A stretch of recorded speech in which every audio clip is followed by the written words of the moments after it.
Qualifications of a poem. What does it take to write good poems? What is a good poem? Does a thought count as a poem? Once it's written down, its secrets hidden in inky lines stark black against a white page. How many hours does it take to write a poem? Is it a good poem if it takes only a minute? Or does it take a whole working day? Punch a time clock. Write each word down, as if having to hunt each syllable, down while battling through a jungle. How many people have to see the poem, judge it, like a prize-winning competition before it's deemed worthy of being poetry? What makes one poem good or better than another? Is it the artist?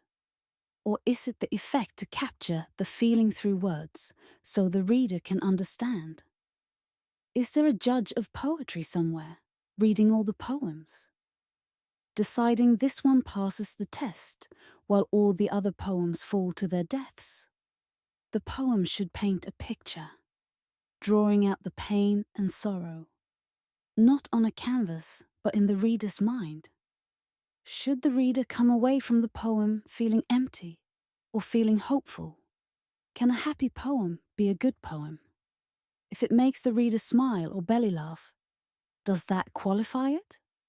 Are the best poems those that condemn, or the ones that rip the veil off the truth, remove all the shapewear, makeup, filters, all the stylings, the clothes, until there is only the words, leaving it naked, nothing for it to hide, the poem crying in the middle of the floor, clutching itself in the brightness of the Inquisition's light while the world watches? Or is the best poem like a circus act, the ringmaster directing our attention to the proper ring? Look over here, ladies and gents. Look this trick. That's what he wants us to see. While the others set up another illusion, a different thing.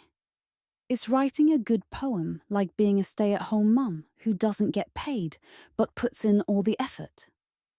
To run after the kids, clean the house, cook the food, and only in her absence is her contribution noted?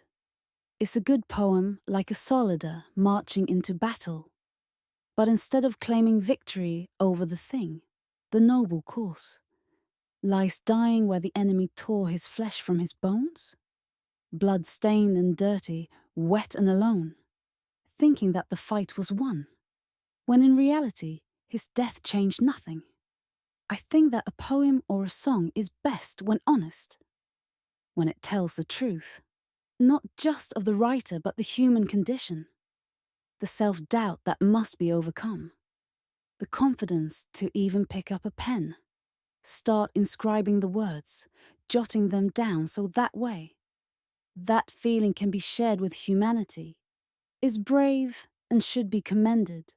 The most honest poems, the fermented grapes of truth, the tears of loss or anger, the love of humans or the beautiful view of the mountains, or the broken heart, laying in pieces in the writer's chest, inspires the words that start the poem, no matter if it takes a minute or a lifetime to write it.